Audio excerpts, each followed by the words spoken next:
아빠 모두 알고 할아버지, 할머니, 시사님까지 우리 동네 어린이병원!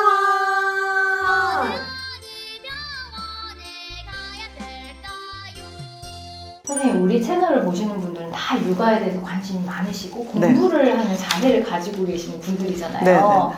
그런데 이제 저번에 선생님이 말씀하신 것처럼 너무 많은 걸 알 필요 없다 네, 이렇게 네, 말씀을 하셨는데 네. 그래도 우리 구독자분들은 하지 말라는 건가? 그렇게 또 오해를 하실 수 있단 말이에요. 근데 우리가 기초는 알아야 되잖아요. 선생님이 항상 말씀하시는 게 기초 공사를 잘 해야 된다. 육아는 그 기초 공사 정도는 우리가 알고 있어야 되는 거 그쵸. 아닌가요? 맞아요. 진료실에서 만나거나 상담을 할 때 만나시는 분들도 부모님들이 이렇게 아이를 키우다 보면은 사실 해야 될 게 엄청 많잖아요.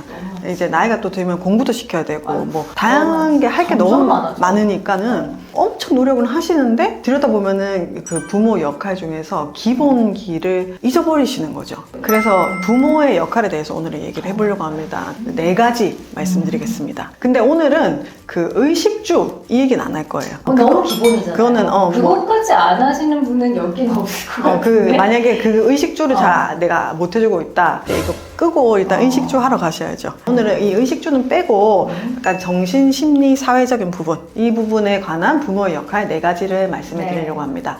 네, 그 첫 번째, 정서적인 애정의 공급, 안정된 애착과 안정기지가 돼주는 게 부모의 역할이겠죠. 애착은 뭐 사실 제가 가장 중요하게 여기는 부분이기도 하고 저희 채널에서도 상당히 얘기를 많이 했는데 애착은 주 양육자와 우리 아이가 갖는 친밀하고 따뜻한 안정된 그 관계를 얘기하죠. 이 안정된 애착이 형성이 됐을 때 우리 아이는 세상과 그리고 사람 그리고 나 자신에 대한 신뢰감을 얻게 되고 세상을 탐험할 수도 있고 탐험을 하다가 갈등이 생기거나 시련이 생겼을 때도 다시 부모에게 안정기지로 돌아와서 위안을 얻고 또 다시 탐험할 힘이 생기는 거죠. 그래서 우리가 의식주 얘기를 했는데 사실 이 애착도 굉장히 본능적인 부분이거든요. 의식주보다 더 중요할 수도 있는 게 그때 그 원숭이 실험 같은 것도 맞습니다. 말씀하셨잖아요. 네.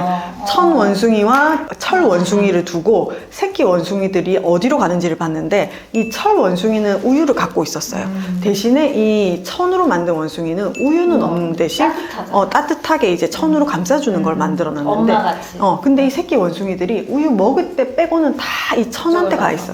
그리고 뭐 우르르 쾅쾅 소리를 내거나 외부 자극을 줬을 때도 누구한테 달려가는 천으로 가는 걸. 이거는 포유류 이상에서는 굉장히 생존에 직결되는 본능입니다. 그래서 이 본능적인 그 정서적인 위안과 애정을 주는 것이 부모의 역할이자 의무인 거죠. 이게 제일 어렵고 제일 중요한 것 같아요. 핵심인 것 같아요. 맞아요. 두 번째는 뭘까요? 네, 두 번째는 바로 우리 아이의 행동과 태도의 모델이 돼주셔야 됩니다. 근데 사실 이거는 본인이 모델이 안 돼주고 싶다고 해도 모델이세요, 이미. 우리 아이들은 세상을 학습할 때 누구를 보고 배우겠어요? 부모가 타인에 대하는 방식, 나에게 말하는 방식, 그리고 부부끼리 대화하는 방식, 이런 모습들을 보면서 우리 아이가 세상에 배워나가는 거죠. 부모님들이 오해를 하시는 게 내가 말로 너는 양보를 해야 된다, 너는 사람을 존중해야 된다, 뭐 이렇게 말로 하는 걸로 아이를 가르친다고 생각하시는데 말로 하는 것보다 보고 배우는 게 훨씬 많습니다. 만약에 아빠 엄마가 하는 말과 행동이 다르면 아이는 오히려 혼란을 느껴요.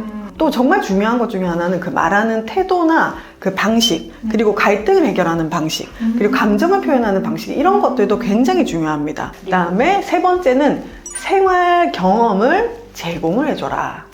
기본적인 생활의 경험이라고 하면은 아이가 좀 더 들면 스스로 찾아가기도 하지만은 어느 순간까지는 부모가 어떤 장난감을 이제 제공해 주는지, 집안 환경은 어떤지, 뭐 어떤 것들을 함께 경험하는지에 따라서 우리 아이가 경험을 할 수가 있게 되는 거죠. 무조건 새롭고 팬시하고 좋은 걸 다 공급해줘야 된다는 게 아니라 우리가 일반적이고 상식적이고 문화적인 어떤 경험들은 기본적으로는 제공해줘야 된다는 거죠.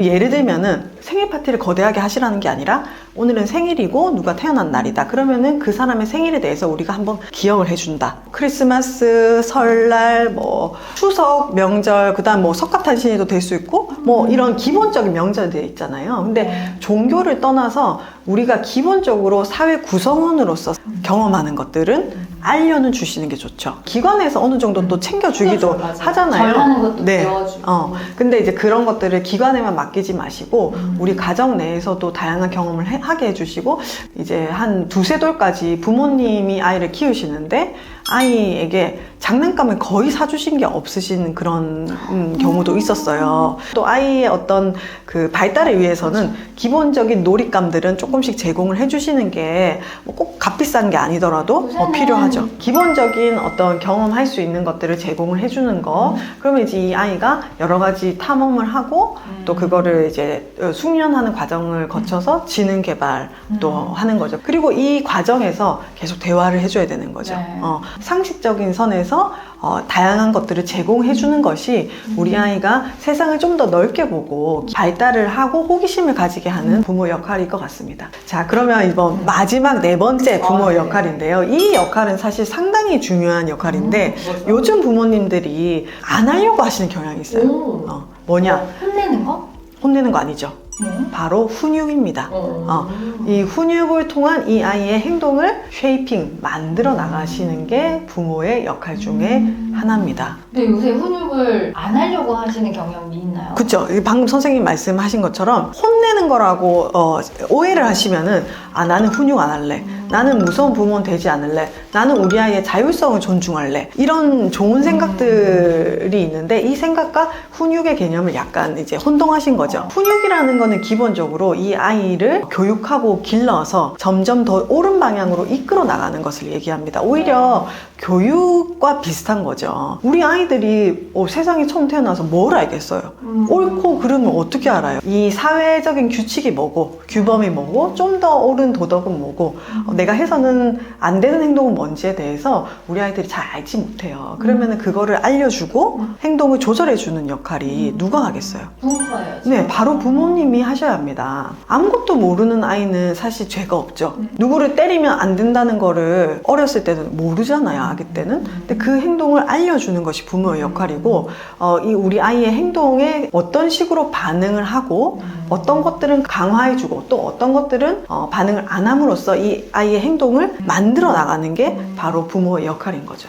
훈육을 안 하는 부모는 사실 이제 어떻게 보면 친구 같은 부모인데 친구가 막 훈육을 하진 않잖아요. 네. 근데 친구 같은 부모가 우리는 항상 얘기하지만 좋은 부모는 아니거든요. 그쵸. 그래서 적절한 훈육은 되게 필요하고 그런 말 있잖아요. 아이를 가장 쉽게 망치는 방법은 아이가 해달라는 대로 다 해주는 것이라잖아요. 그러니까 아이를 자유롭게 풀어놓고 원하는 대로 다 해주면 아이가 더 좋아할 것이라고 생각하시는데 사실 이거는 굉장한 착각입니다. 그렇죠. 우리 아이들은 안전한 틀 안에서 본인이 원하는 것을 할 때 더 안정감을 느끼고 더 성취하고 싶고 더 주도하고 싶어지지 어떤 틀 없는 곳에서 이리저리 흔들리면 더 혼란스러워해요. 우리 아이가 스스로 합리적인 선택을 하고 자신의 행동을 책임지기 전까지는 부모가 우리 아이를 올바른 방향으로 이끌어주는 것이 부모의 역할이죠. 그냥 아이한테만 맡겨버리면 사실 책임을 아이한테 떠넘기는 꼴이에요. 네. 저희가 훈육 영상도 한 번 더 찍어야 될 것 같아요. 네. 조금 더 보강해가지고 네네. 저희가 다시 찍어보도록 하겠습니다. 부모의 역할 선생님께서 말씀해주신 네 가지 네. 정리를 해보면 첫 번째는 안정된 애착을 가지게 해주는 거. 네. 그리고 두 번째는 부모가 아이의 모델이 되라. 네. 그리고 세 번째는 다양한 생활 경험을 부모님이 제공을 해주는 것. 그리고 네 번째는 적절한 훈육. 네. 만약에 지금 영유아 보호자분들 보시겠지만 초등학교, 중학교, 고등학교 부모님이라도 내가 지금 이 네 가지를 잊지 않고 잘 하고 있는지 생각을 해봐 주시면 좋을 것 같습니다. 제가 최근에 질문을 하나 받았는데요. 좋은 부모가 되려면 어떻게 해야 될까요? 제가 이때 뭐라고 대답을 했냐면 저는 좋은 부모가 되는 방법은 좋은 사람이 되는 것이다. 라고 얘기했거든요. 그러니까 사실 너무 뭐 광범위한 말일 수 있지만 좋은 사람이 아닌 사람이 좋은 부모가 되기는 어려워요. 내가 좋은 사람일 때 아이에게 당연히 좋은 모델이 돼줄 수 있고 아이의 말을 편안하게 들어줄 수 있고 또 흔들리지 않을 수 있을 것 같아요. 그래서 우리 모두 좋은 사람이 되려고 노력을 합시다. 네. 다음에 또 봐요. 안녕.